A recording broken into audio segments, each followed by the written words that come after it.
That Prince song, 5 days. Is that what it's called? 5 days?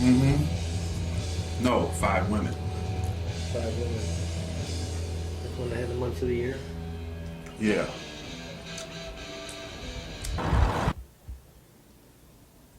I grew up in this room. I found music in this room.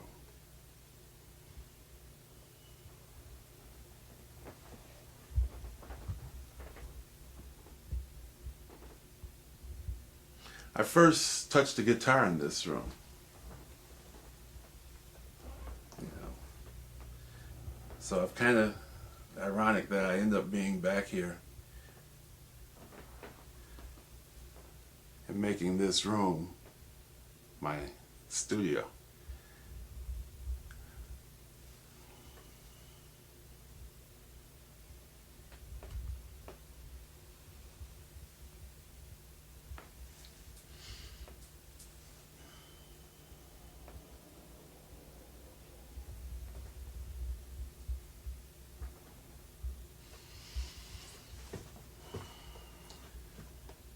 Music first came to me. I first knew I wanted music when we used to go to talent shows that the clubs in my church that my parents had me going to used to give. And as kids, our main purpose in going to these talent shows were to get a laugh because a lot of the talent just wasn't. But every so often there was this one, it'd always be this one person, this one vocalist who, or have an act or something. It didn't have to necessarily be in it. That would turn the thing out. It would make it really exciting. Everybody get geeked by it. But one year, there was a man and a woman, I believe, that sang "Summertime" with just a pair of bongos, and it was a little beat like.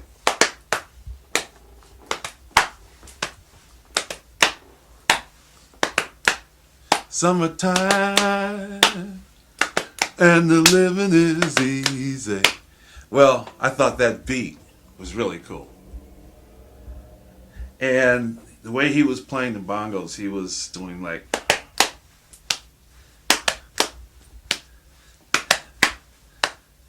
So I remembered that.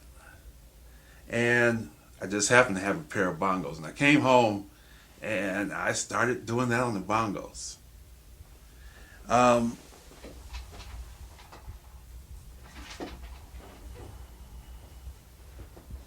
That was where it started with me.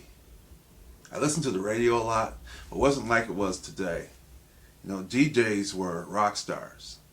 And a lot of what they said was what we held on to, because you didn't see rock and rollers on television. There was no MTV. You only had 4 television stations, and it was mainstream. And at that time, rock and roll was kind of a counterculture, going back as far as the payola scheme, to which really showed a lot of the racism in music, because they felt that you had to be paid to play a lot of the black music, which was the roots of rock and roll, on the radio. So anyway, but coming out of that, we knew about things, but it wasn't in our face like it is now. And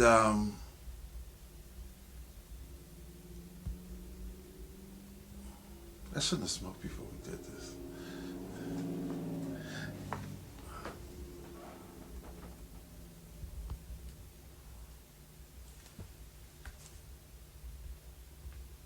Okay. So anyway, let me know when it's going.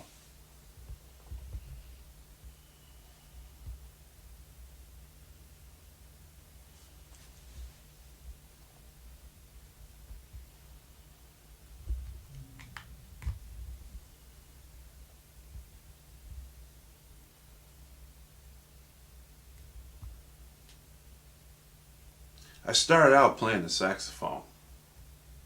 I joined the high school band, and a friend of mine was also a saxophone player. He was actually my best friend at the time. He was also a saxophone player. and we would play in the band, and we did saxophone duets in church. And so that was kind of like, that from that point, from that moment at the talent show, and I saw those guys playing the bongos and singing Summertime, I thought that was so cool. And then I started playing sax. And playing sax, I got into the school band, the academy band. I can't say high school. I went to Seventh-day Adventist academies. The academy band, and I had my best friend, this guy named David Logan. He played sax, so I guess that kind of motivated me to play sax. But also, we liked Junior Walker and the All-Stars.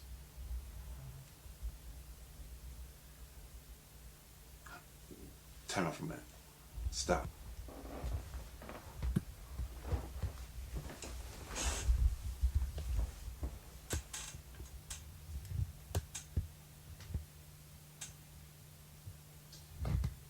So David and I did a lot of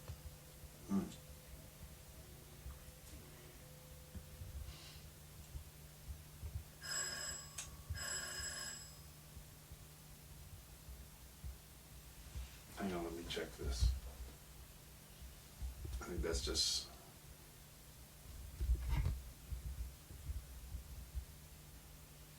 David and I played a lot of saxophone duets. We were influenced a lot by Junior Walker and the All-Stars. We just thought that screaming sax was so cool. So he was probably one of my first real musical influences to inspire me to want to play music outside of wherever that was, the duet that played Summertime. And so we played duets, and we were pretty good. I got to be pretty decent on the sax, played tenor. And then we came to listening to the radio, and I guess as it is today, it was different then. Our listening was influenced by what was then Keener 13, Soul Radio, WCHB, WJLB, Rockin' Ernie D, and all the rapping disc jockeys. And then, there was CKLW, which was a crossover. They played Motown, but they played, a lot of the rock and roll, the white rock and roll. So, when the Beatles came up, they were kind of okay. It wasn't one of those things where you just wanted to, say, hey, they're on, let's listen to it. I Want to Hold Your Hand was just kind of an okay thing, but the disc jockeys always talked about their hair. This is the band with the crazy hair. And like I said, there was no big media hype or anything at the time. And rock and roll was this kind of counterculture thing. And, so nobody really knew what their hair looked like. So that Sunday, February 9, 1964, when the Beatles were on Ed Sullivan, my main my main motivation to watch it was to see what their hair looked like. And so, everybody was screaming and everything, and when he talked about the Beatles. And when he introduced the Beatles, and they came out, and for the first time I saw the wild hair that they were talking about, I said, oh, they all look like Mo. And, it was that was kind of like the thing. And then the electric guitars and the high heels and the drums. And it was like, this looks like this is pretty cool. This is really cool. This is very cool. I want to do that. And I was somewhere between Paul and George as my favorite Beatle. But I think Paul kind of had the edge, because there was a point in time I wanted to learn to play the bass, and I wanted to be a left-handed bass player. So I think that says that what I felt about the Beatles. But I also thought George was cool. and I like the heels on their shoes. I like the high heels. From that point on, I had to play guitar. I had to play guitar. I wanted to play the bass, but back in the 60s, there were a lot of music rules that were had that said in order to play the bass you must first learn the guitar. Or at least that's what people told my mother. Same thing. I took piano lessons. I forgot about that. That was even before anything, taking piano lessons, because I wanted to play an organ. I wanted to play the organ, but then they said that was, you had to first learn to play piano before you could play an organ. And frankly, as a kid, I didn't like the sound of the piano.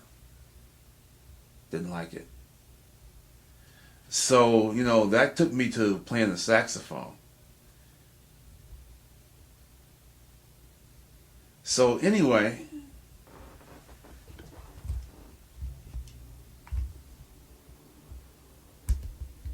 I had to play guitar.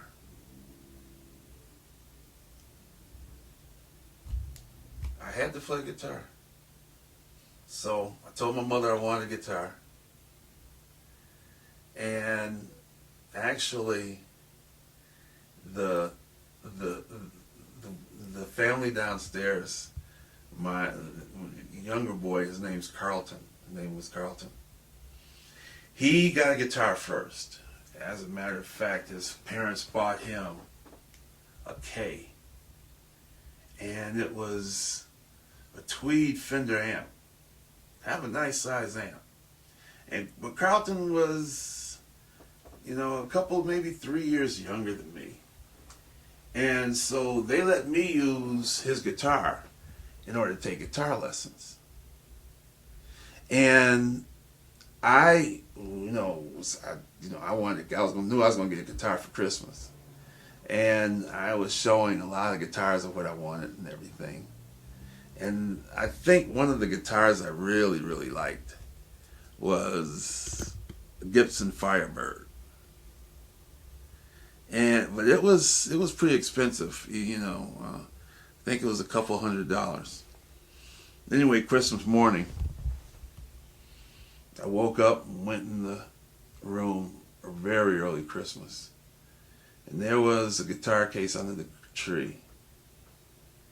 And it was the Ecstasy and the Agony. I knew I had a guitar. And I opened the guitar case. And it was a K guitar. It wasn't the Gibson that I had wanted, or one of the Fenders. It was the K. And it was shaped sort of like a Les Paul. It was a trimline hollow body, about this thick. The guitar was about this thick. And it was beige. It had three copper-colored pickups, and this etched herringbone copper-colored pickguard on the top and the bottom, 6 knobs, and a 6-way switch that was back here. Shaped about this long, shaped like a Les Paul. Had a short scale neck, only 18 frets on it.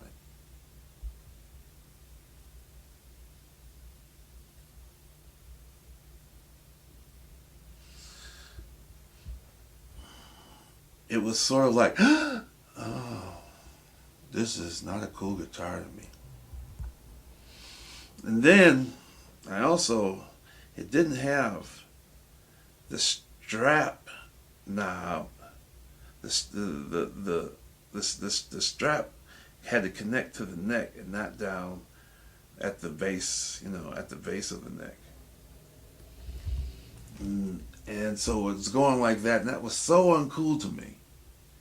I used to see Elvis Presley like that, with his guitar like that. And, I wasn't impressed. That wasn't cool. Seeing it like that was not cool.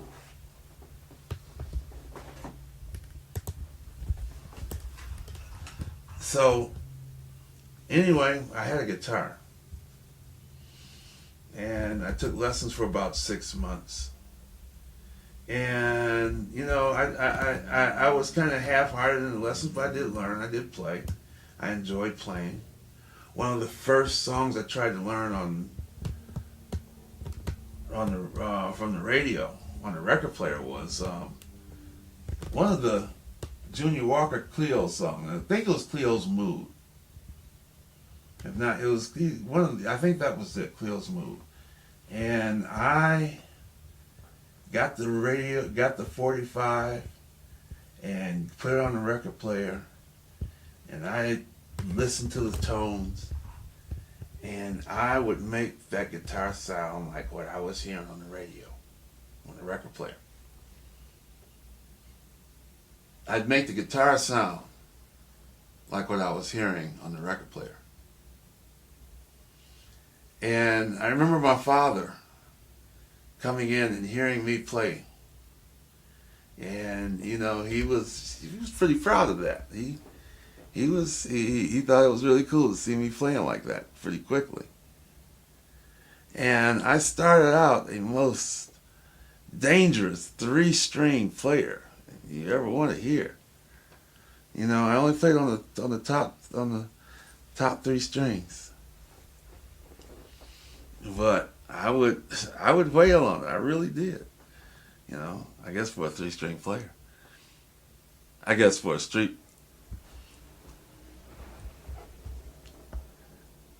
3-string player.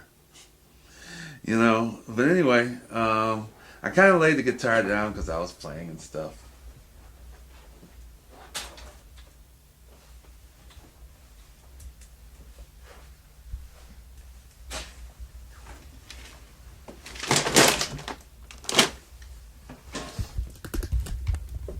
Shouldn't I just have moved out?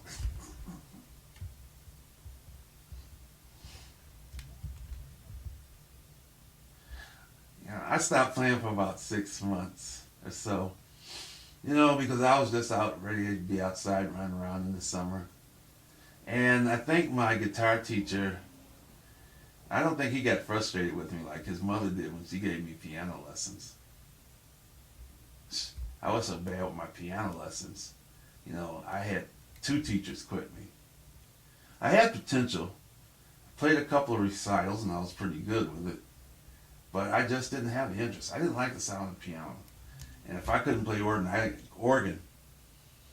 if I couldn't play the organ, I just didn't want to play at all. Not that. But anyway, one of my friends lived around the corner. His name was Reese. Got a guitar. And that made me pick up my guitar again.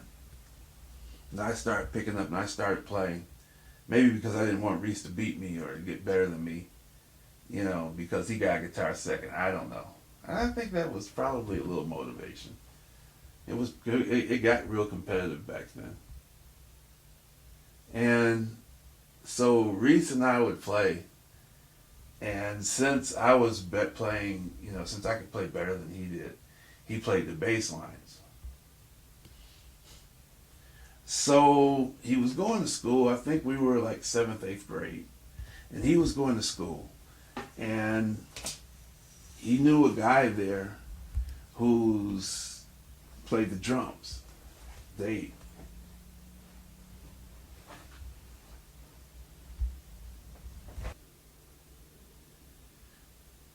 Reese was going to a Lutheran school, and Reese was going to a Lutheran school, and he had a classmate who played the drums, a guy named David Adams. Reese went to school with a guy named David Adams. He was a drummer. And so he said, "Hey man, maybe we can start a band." So he called David up and we started playing in the living room here. And we were walking around down the street trying to figure out what we were going to call the band. And there was an Electra 225 Buick. So that was what we call the band. I think that was we were just saying things, we were just dropping all kinds of words. And when I saw the Electra, I walked by the Electra Deuce and a Quarter. And when I walked by the Electra Deuce and a Quarter, it was like, "Hey man, what about the Electras?" And we kind of like, yeah, it's not bad. We thought that was pretty cool. So we became the Electras. And David's father painted the Electras on some round art card. David Adams' father painted the Electras on a thin piece of white cardboard and cut it into a circle and fitted it onto the head of David's drums. And all I can remember is that the lightning bolt in that was yellow. And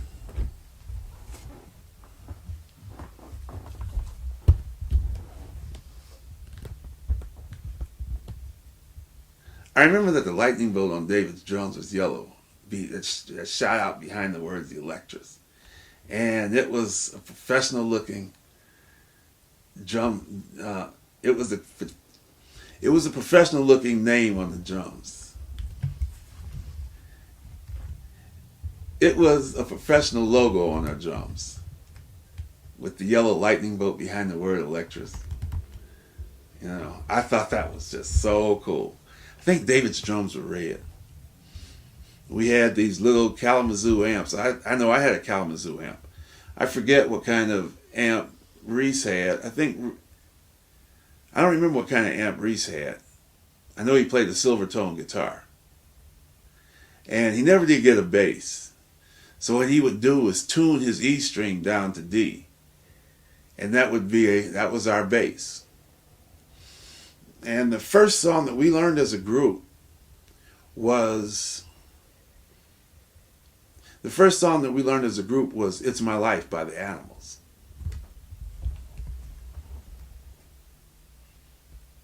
We learned "It's My Life." That was the first song that we did. I think it's the Animals song by the Eric.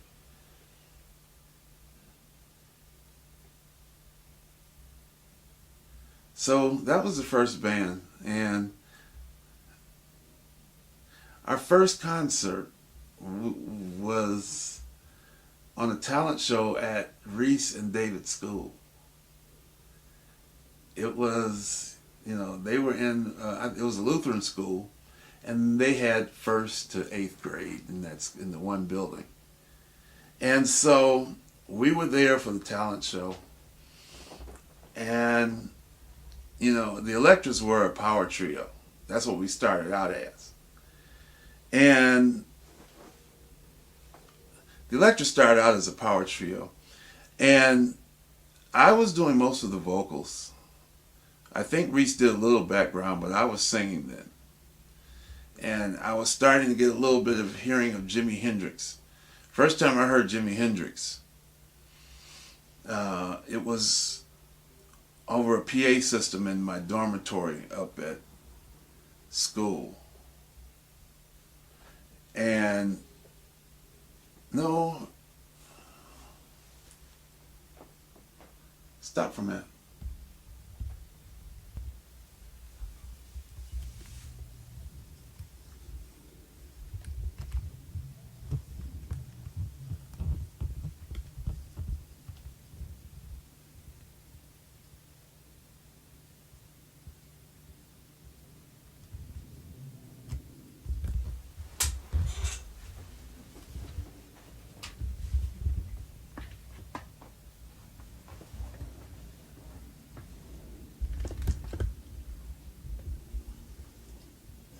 That's what I call it, though.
You really want to do that on your knee?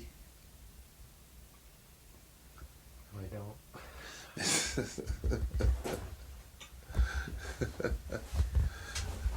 Thanks for reminding you.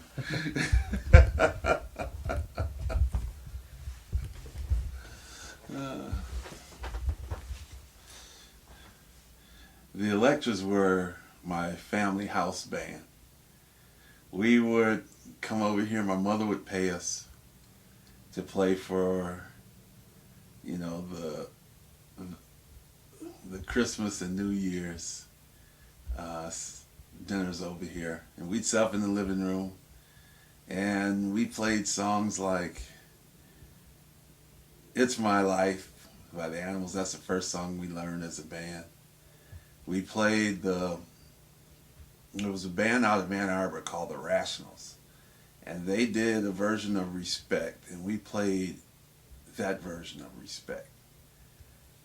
We played Groovin', Louie Louie. I think every band in the world back then played Louie Louie. And then we had the modern Louie Louie, whatever year it was, 1967, and we just kind of took the same three chords and just gave it a little beat different somewhere else, and we had an instrumental out of Louie Louie. And we started out a power trio. And then they had another guy from their school. His name was Norman Miltz.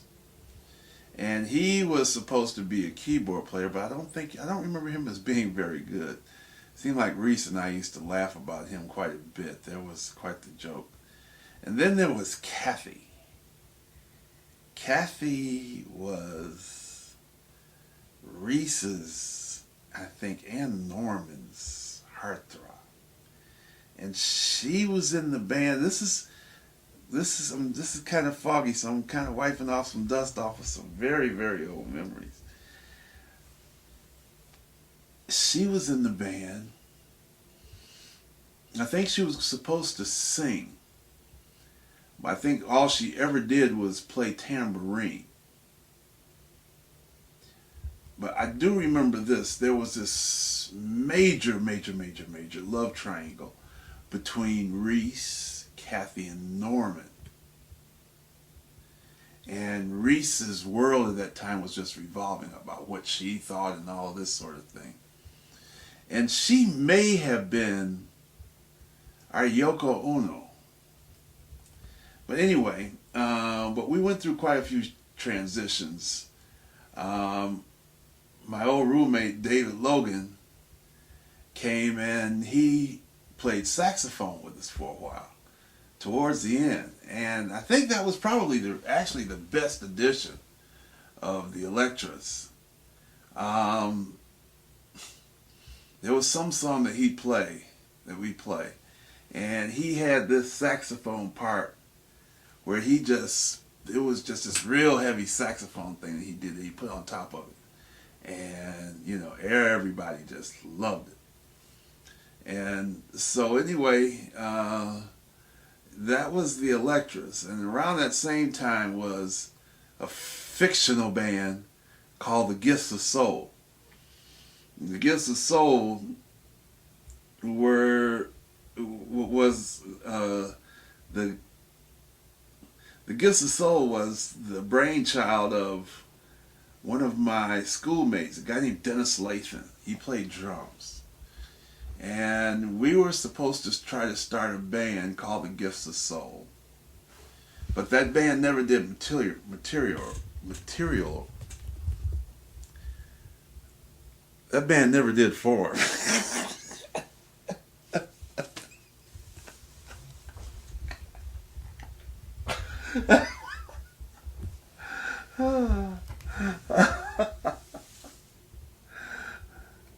Anyway, Dennis and I, we were going to start a band called the Gifts of Soul, but we never got that band together. I don't know what happened. And Dennis lived out in northwest Detroit. And out in that area, his neighbors were forming a band, and they had a guitar player, but they didn't like him, and so Dennis told them about me, because I was getting to get a little reputation even then as a guitar player. Yeah. Oh man, dog. I didn't tell about my first concert. I gotta tell.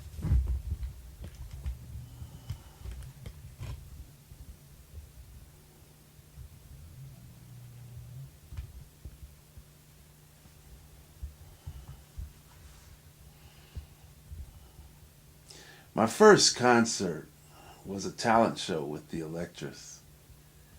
Or that was the first time the Electras played anywhere other than for my mother or at in Reese's garage. And it was at St. John's Lutheran School, a 1 through 8 school.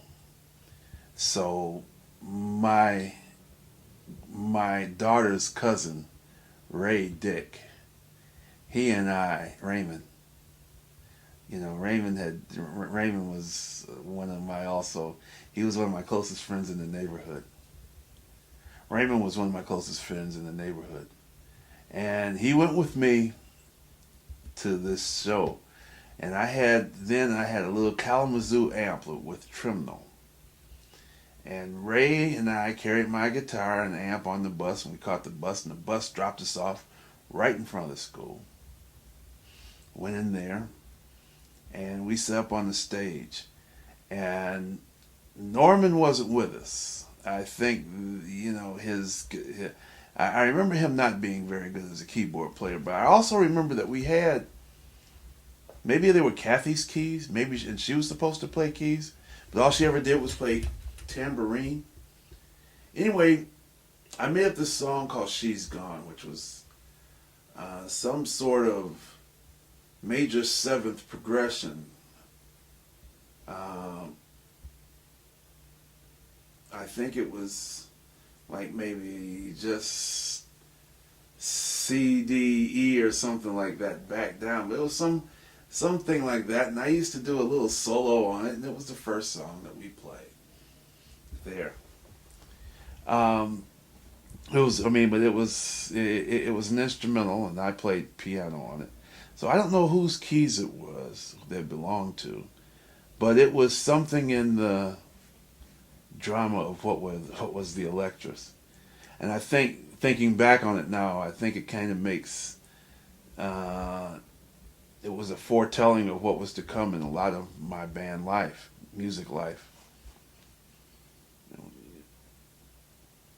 The Electras was a premonition, a prediction. The Electras were a prediction of what was to happen in my music life. But there was a drama going on between there was a drama going on between Norman and Reese and Kathy. And Norman fell by the wayside. But anyway, some kind of way we ended up with these electric keys. And that was the song that we played. And I think my mother had bought an organ, and I played it on the organ in the band here. But anyway, we ended up with these electric keys, and this was what I was going to play this song with. So this talent show is going on, and there's a guy, he's got, like a Gene Autry 5 and 10 cent store, which they had at those times, guitar.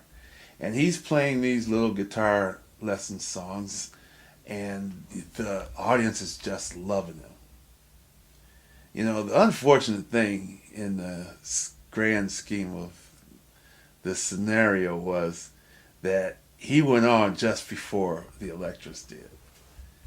And so the Electras set up, and we went on, and is this tape ending? Oh. Sorry. Okay. I'd like to repeat. Sorry. Oh, what I need to do? Okay. I'm sorry.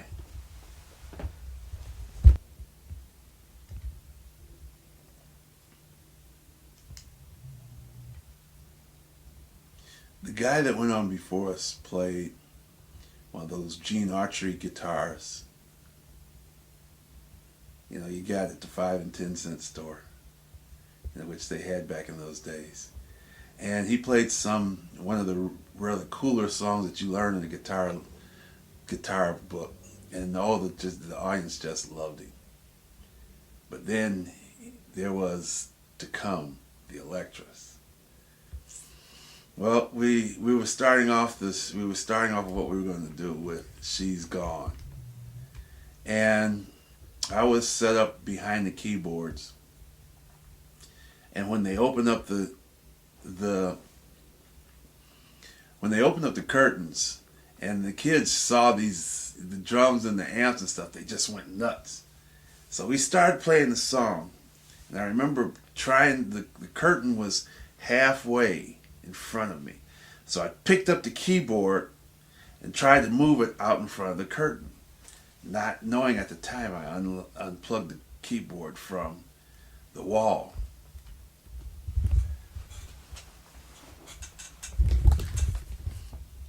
When they opened up the curtain for us to come on, and the kids saw the drums and the electric instruments, they just immediately erupted. They just started screaming. But the curtain just kind of split me right here. So I picked the keyboard up to move it out in front of the curtain. And I didn't know at the time that the keyboard, I pulled the keyboard plug out of the wall. I didn't know at the time that I pulled the plug out of the wall for the keyboard. And when it came for me to start, I hit the chord and nothing happened. And all of a sudden, I just totally panicked inside. And then I quieted everything down and said, what I gotta do? And I looked over and I saw the plug out, and I told the band to keep playing. And they just kept playing. And I saw the plug out, and I caught the song up from where the band was, and we finished out the song, and everything was just fine. And then we played I'm Gonna Change the World, which is a tune we did quite well. We played not Revolver. We played Taxman. The Rationals, Respect. Rationals, a band out of Ann Arbor. And anyway, these kids just went nuts over us. There was this one kid, he had to be just a little tight, like this. And he's in the aisle, and I'll never forget this. He's doing the twist to say, he's almost digging the hole to China. He's twisting so hard. And we're totally blown away by this. But we played the show. We played it. We got through it really well. And a lot of the older kids were coming, and they wanted our autographs, and they were saying, we know you guys are going to be famous, man. You guys are going to be better than the Beatles. And, we were just like, we thought that funny, But that was somewhere close to the end of the Electress. I remember for some reason David quit, and that killed the Electress. So I was kind of running around with a guy, Dennis Lathan, and we went to the same school. Dennis played drums also, and he lived out on the northwest side. And in his neighborhood, there was actually a band together. And they had a guitar player, but they didn't really like the guitar player because he wasn't that great. And Dennis told them how I played, so they were like, okay, bring him over. We'll check him out. And I went over there and I, kicked butt. And they made me the lead guitarist and made the other guitarist the rhythm guitar. And we were just doing what bands usually do, just walking around and saying words. I think we played a gig or something, and then we were going to start to play again. And we were into our second gig, and we were trying to figure out what we were going to call ourselves. And we were kind of a rock band. We played Santana. We played Rare Earth. Get ready. Okay. I was talking about Santana, and that's the end. Thank you. I was talking about Santana. No, I'm not. Thank you. Good night.